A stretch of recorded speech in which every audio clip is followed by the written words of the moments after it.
warahmatullahi wabarakatuh. Selamat pagi, jumpa lagi bersama saya Mbak Nem. Kali ini liburan saya nyewa kamar hotel. Biasa ya, mbak-mbak TKW itu di Hong Kong kebiasaan kalau libur itu karena sekarang musimnya virus, banyak kan pada nyewa kamar hotel. Nggak mahal kok, cuma 250 up gitu. Ini karena single bed jadi saya ngambil harga 250. Karena hari ini saya juga mijet, jadi saya gunakan hari ini benar-benar free day buat saya mijet dan holiday. Tapi sebelum mijet saya mau makan dulu, mau sarapan. Tadi saya beli apa? Saya beli nasi jangan godong butin. Let's go. Nah guys, ada gorengan favorit kalau orang Jawa memang gorengan. Nah mbaknya itu, hai Mbak Santi. Terima kasih, aku udah masuk ke vlognya Mbak Inem. Iya, ada jajanan juga nih, jajanan pasar. Mbaknya tadi yang beli, tapi nggak semuanya dimakan sekali habis ya, karena saya juga butuh tenaga mau mijit, jadi saya sarapan yang utama itu sarapan nasi sama gorengan tuh. So ikutin saya makan. Rasanya kayak apa nih? Pertama kali beli nasi di TST, yaitu daerah Masjid Tim Sasui. Iya. Let's go, ikutin saya terus guys. Boleh Jadi ada daun butin, kates sama ati goreng. Bismillahirrahmanirrahim. Makan. Saya sarapan dulu.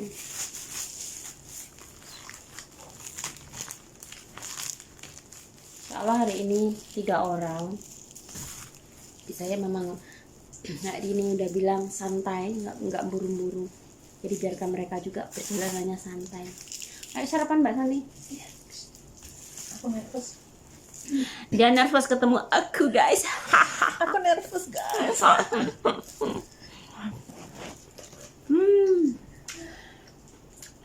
2018 kesekian. Sekarang 2021. Tapi kayaknya sampai lama deh. Udah komen-komen. Iya benar. Aku masuk sini 2013.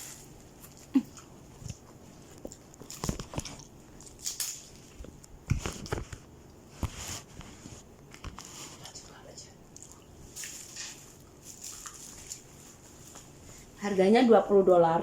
Lumayan lah. Cukup loh.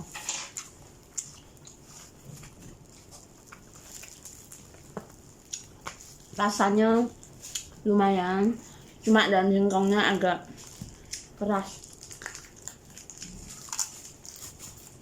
Udah Lampung tinggal ngambil sendiri. Notis. Yang baru kuncup-kuncup itu.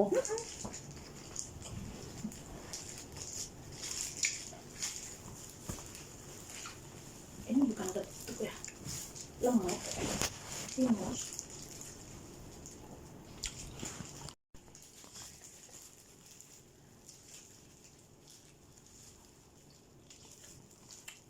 Aduh, alot banget. Maamnya. Yang telurnya atos, Alot. dagingnya alot banget.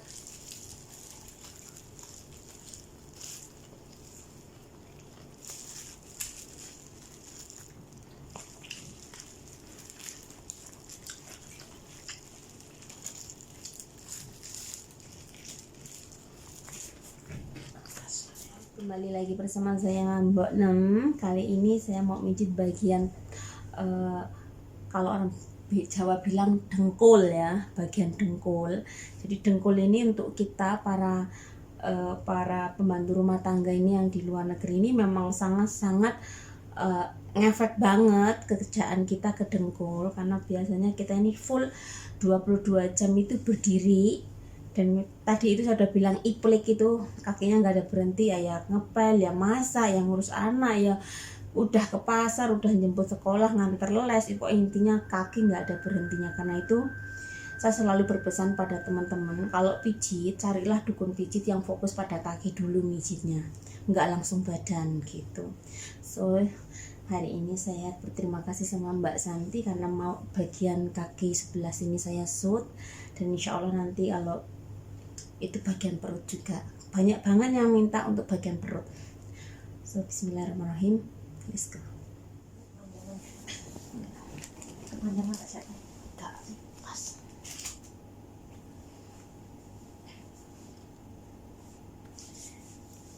Oke. Tadi tahap pertama saya sudah pijit kaki ini ya. Minimal itu 15 menit itu kaki. Kalau memang ada waktu lama bisa setengah jam saya. Kalau memang bagian kaki itu agak bermasalah, saya bisa setengah jam baru selesai. Tapi karena ini agak sudah lemes dan saya sudah bisa meraba pusatnya sakitnya di mana. Pusat Mbak Santi ini keluhannya di dengkul ini kayaknya. Di dengkul karena kaki Mbak Santi itu kecil, tapi maaf ngomong badan Mbak Santi besar, subur. Jadi kaki ini dia menompang badan itu kayak nggak seimbang bagian ini dengkul nih, sini nih. Wow. Jadi kita benerin bagian ini dulu, setelah kaki kita bagian ini. Jadi harus nurut mijetnya, jangan ngacak. Kalau ngacak jadi habis dipijit remuk gitu. Nah, bagian ini diraba urat-uratnya itu. Ini nyambungnya ke paha. Kok ke paha, ke belakangan juga, ke boyok ya. Ini kalau dipencet sini boyoknya mak sedut-sedut. Kepalanya piur-piur gitu. Terus kalau ada yang refleks kadang au gitu.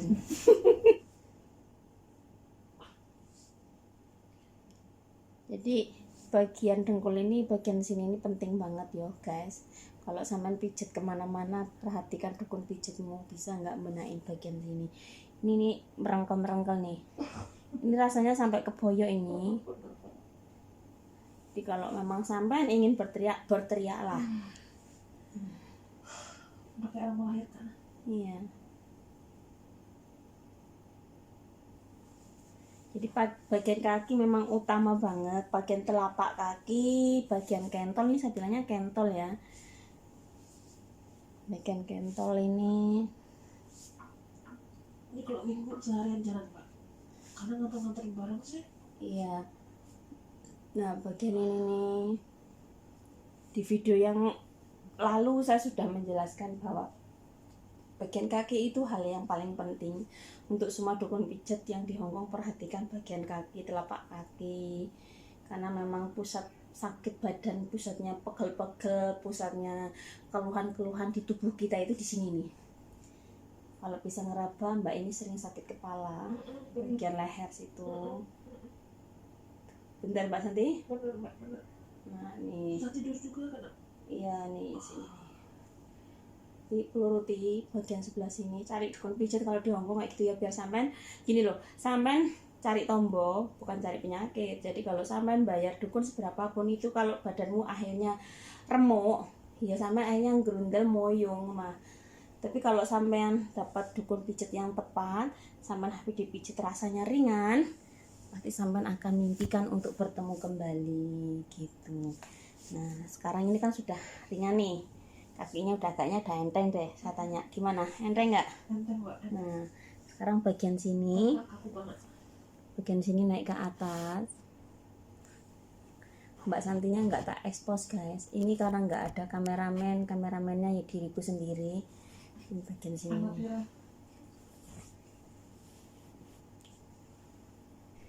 Ini arahnya ke atas ya guys. Jadi kalau dukun itu kadang, dukun pijat itu selalu dekat dengan mistik katanya, atau dekat dengan pertanyaan, apa sama yang keturunan dukun pijat, seperti itu.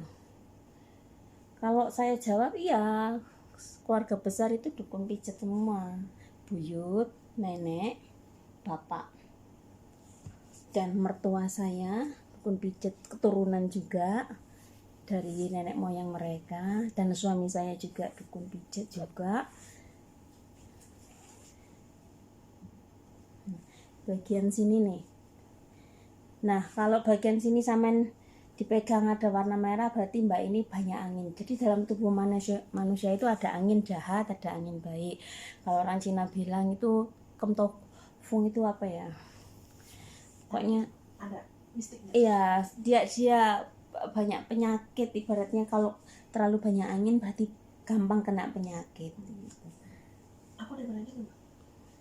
Ada merah-merahnya. Merah sampai terlalu banyak angin, dingin, keringetnya mbak ini dingin. Jadi kalau orang yang punya keringet dingin itu gampang masuk angin, gampang geliang, gampang sakit badan.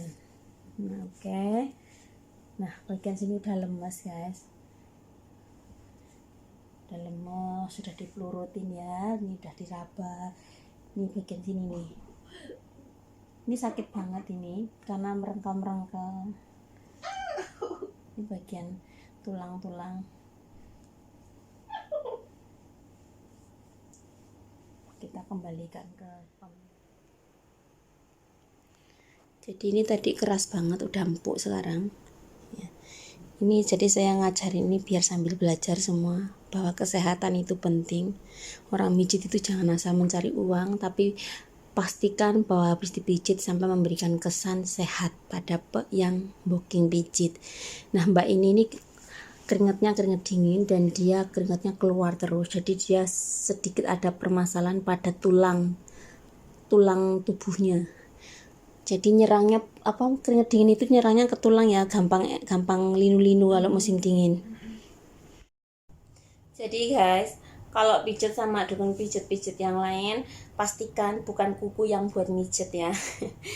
Jadi saya kebanyakan menerima keluhan gini, kalau saya ada yang booking pijet itu pasti dari udah pernah pijet ke dukun yang lain gitu. Bukan mengatakan dukun-dukun yang lain tidak baik ya, cuma di sini saya memberikan sedikit pelajaran atau informasi, saya share lah ya.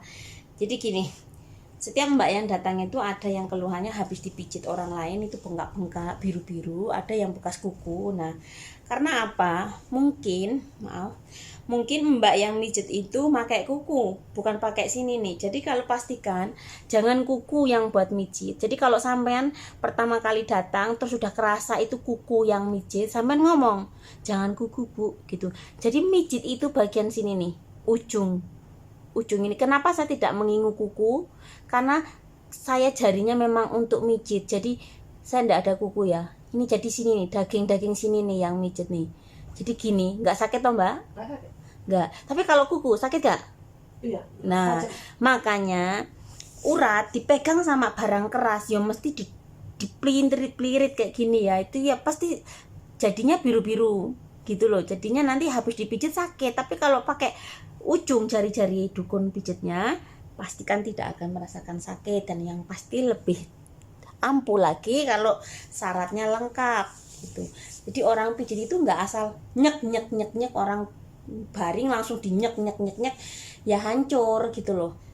Habis pijat akhirnya malah sakit seperti itu. Ini pengulasan lebih lanjut ya masalah kaki. Nah nih bagian sini nih harus dari arah sini ini harus kayak gini nih. Ini biasanya kayak gini nih langsung sakit gigi pun langsung kerosok, kepala pun langsung kerosok. Ini kita kembaliin urat-urat di sini nih ya. Ini tegang nih.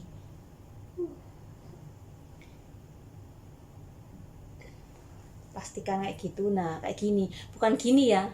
Kalau gini kuku yang nandas, jadi urat itu kalau dipijit pakai kuku ya jelas bengkak mbak. Jadi kalau pastikan pakai ujungnya jari, pastikan dukun pijit tidak memakai perhiasan emas, pastikan tidak punya kuku panjang, dan pastikan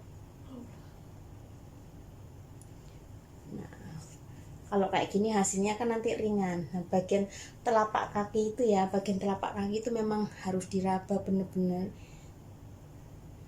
Kita kembalikan tenaganya biar fit. Kalau orang Jawa ini ugel-ugelan ya. Ini tungkak ya, bagian tungkak ini pastikan udah lemes karena memang badan kita itu nebengnya di sini nih, tungkak. Jadi video kali ini saya menjelaskan bahwa memijit itu jangan asal mijit, karena yang Anda pijit ini bayar sampean. Pastikan mijit itu dengan perasaan dan hati, diraba dengan baik urat-uratnya biar ndak rugi. Jadi habis pijit mbaknya cerita ke teman-temannya itu cerita yang indah-indah, yang manis-manis. Waduh habis dipijit ringan badan, habis dipijit enak, bisa tidur, bisa makan gitu. Jangan ceritanya yang enggak enak, aduh dukun pijit itu enggak enak ini gitu kan. Kalau bisa gunakan bagian ujung jari untuk meraba setiap bagian urat-urat yang tegang.